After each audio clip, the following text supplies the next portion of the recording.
Hey there, it's Katie Jarvis with Managing the Mess. Welcome back. If we haven't met before, I'm a K-6 elementary art teacher and I teach right here at a Title I school just outside of Washington, D.C. In this video, I'm going to share with you 3 winter projects that you can adapt and do with any grade levels in lower elementary. Anything from like pre-kindergarten to 3rd grade, I think would be the sweet spot for these projects that I'm going to share.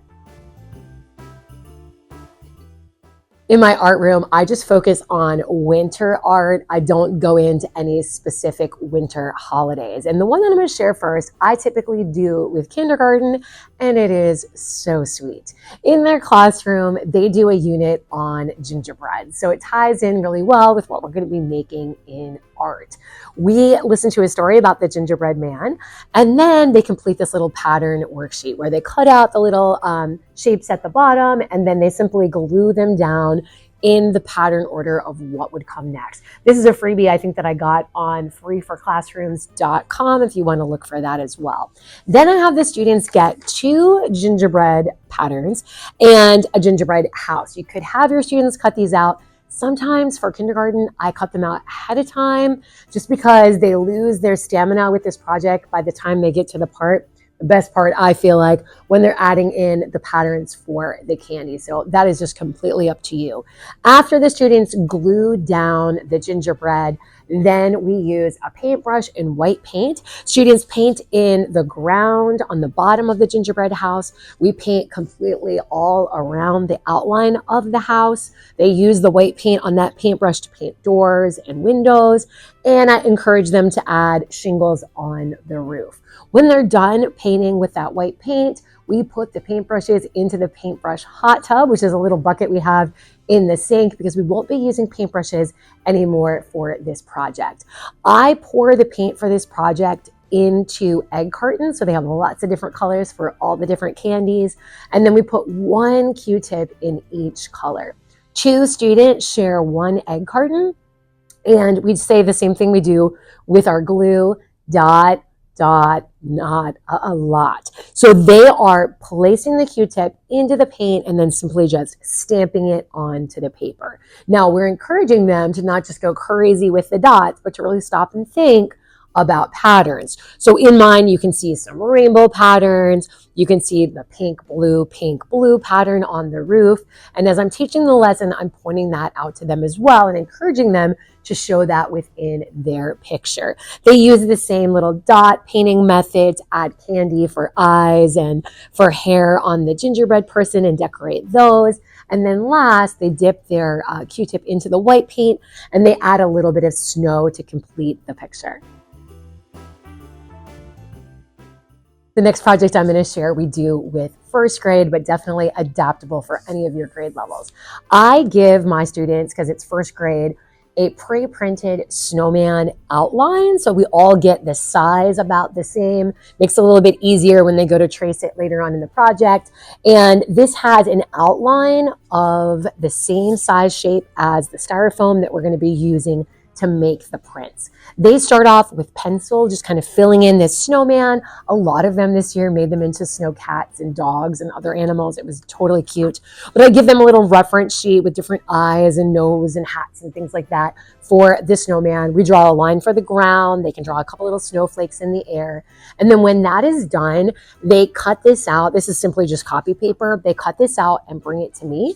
I have their styrofoam ready. I use name tag labels, so they have their name tag labels stuck already on the back, and we tape to this side without their name on it their artwork. Then they get a pen, like a ballpoint pen, not a felt tip pen, but a ballpoint pen, and then really hard pressing down, they trace right over top of their lines. Now, this would also work with a pencil, but it's nice to use a pen so students can see that difference when they're outlining that they have already outlined that certain spot. Once they've done that once, we will remove the tape and we will take the paper off of the styrofoam and they'll trace it again directly with that pen onto the styrofoam. Now, once that is done, that's taking up the whole 1st day. On this 2nd day, students will receive their styrofoam piece back with their name on the back. And I set my room up in centers. So it's almost like in a station. The first part of my room in the front has the rollers. I have styrofoam trays, and I use Speedball white ink for the snow. And students roll out the ink onto the trays. We say use a little bit like toothpaste, not a lot like ketchup. And they roll the ink directly on top of their styrofoam stamp. I teach them how to very carefully hold the edges of their stamp so that none of the ink comes off, and move their stamp into the tables that are in the back of the art room. In the back half of my art room, I have what I call like picture frames. What it is a little registration plate, so they know to put their styrofoam right in there so that it's printing straight. It's not going to end up kind of like crooked because they have it right on that bottom plate. And it's a lot like making a sandwich. So we have that registration plate, that little picture frame, then we put our stamp on top, and then I usually print on cool colored papers, blues and greens and purples. They put that construction paper on top of there. So the bread is the frame of where does the stamp go.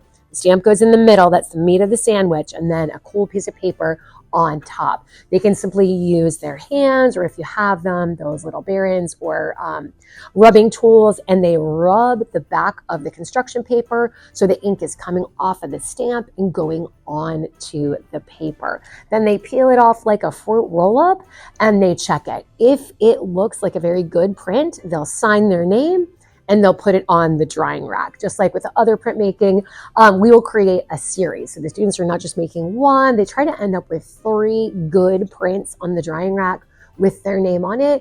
But I do stop and teach them what a print looks like that wouldn't be worth keeping. So we will have examples, and I recommend having pictures of like a ghost print when it comes out really, really light. Or what if it comes out like completely crooked, that's when we might want to put in the trash and try again. If there's a lot of like gooey fingerprints on the edges, again, that's a mess up that we wouldn't want to keep. So we're showing them what a good, solid, even print looks like, but also showing some mistakes of things that we want to try to avoid.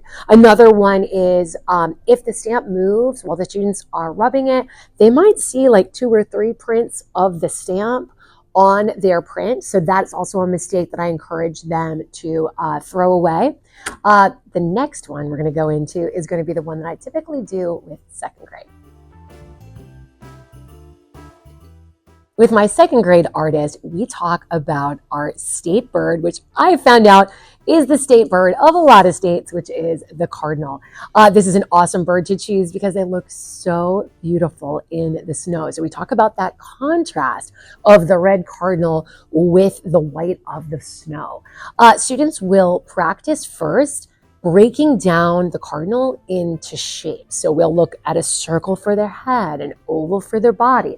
We'll talk about how they have like the tail feathers coming out the back and the wings on the side, and what shapes would work best for those things. We'll practice drawing the cardinal from the front, but also drawing the cardinal in a profile, drawing the cardinal flying in pencil. And that is all just kind of practice and warm up. Now, I do have the students all put the pencils away when we start on the painting, and I found the best results are when they just jump in with the paint. If they draw underneath with the pencil, in my experience, you can see the pencil underneath and they draw really small, and then it becomes really difficult for them to paint it in. So it's better if they kind of just jump right in with the paint.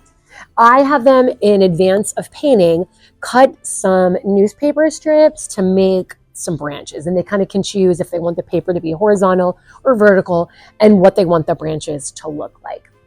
When the branches is done, then we just do one color at a time. So for this project, I pour the paint in 2 big yogurt cups, like Greek yogurt cups, which are great to use for paint because a paintbrush can stand up with them without the paint container falling over. And we'll pass out the red paint first. I set the rule that they have to paint at least 3 cardinals within their picture. They can do more, but they can't do less.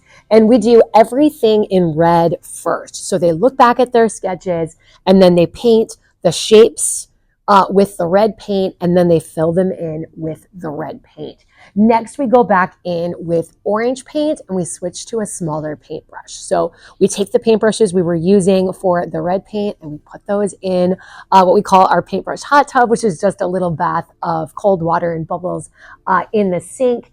And we move on to smaller paintbrushes in the orange paint. We use the orange paint, of course, for the beaks and for the Cardinals' feet. Then we use a different small paintbrush to do the black for the eyes. Some of the students enjoy doing a reddish brownish color so they can represent the female bird, or to add a nest into the picture, even though there's probably not nest in the winter. It's just something that they like to include.